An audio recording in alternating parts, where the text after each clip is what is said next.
এই ফরিদ কবির আপনি লিখেছেন, অনেকে হজ করতে গিয়ে মৃত্যুর আকাঙ্ক্ষা ব্যক্ত করে। তারা আল্লাহর কাছে দোয়া করেন আল্লাহ যেন তাদেরকে মক্কায় মৃত্যু দেন। এ ধরনের আকাঙ্ক্ষা এবং দোয়া করা কি সঙ্গত? হজে গিয়ে মৃত্যুবরণ করা কি সৌভাগ্যের? দেখুন, মদিনাতে মৃত্যুর বিশেষ মর্যাদা রয়েছে। কেউ যদি মদিনায় মৃত্যুবরণের সুযোগ থাকে সেজন্য সে সুযোগ হাতছাড়া না করে।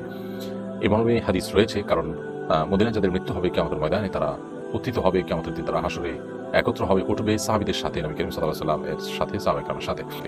তো এই জন্য মক্কা কিংবা মদিনা এই পবিত্র ভূমিতে মৃত্যুবরণ করার তামান্না বা আকাঙ্ক্ষা করা দোষের নয়।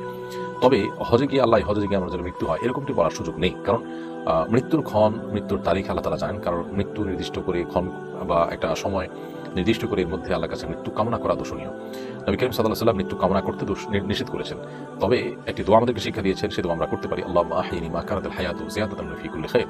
আল্লাহ আমাকে ততদিন পর্যন্ত আপনি বাঁচিয়ে রাখুন, হায়াত দিন, যতদিন আমার বেঁচে থাকার মধ্যে কল্যাণ রয়েছে, অর্থাৎ আমি বেঁচে থাকলে আমার কল্যাণ বাড়বে, উত্তরোত্তর বৃদ্ধি পাবে, ততদিন আপনি আমাকে বাঁচিয়ে রাখুন। এইভাবে দোয়া করা যেতে পারে। কিন্তু মৃত্যু চাওয়া যে আমার এই সফরে যেন মৃত্যু হয়, হজ সফর থেকে যেন আমার ফিরে না আসি, এই সফরে যেন মৃত্যু হয়, এরকমটি বলার সুযোগ নেই। হ্যাঁ, মক্কা মদিনায় আমার মৃত্যু হোক, সেটা তামান্না হতেই পারে, সেটা এই সফরে হতে পারে, অন্য কোনো সময় হতে পারে। আমার হায়াত যখন শেষ হবে আমি যেন তখন মক্কায় থাকি, এই তামান্না বা এই আকাঙ্ক্ষা আল্লাহর কাছে লাভ করা যেতেই পারে।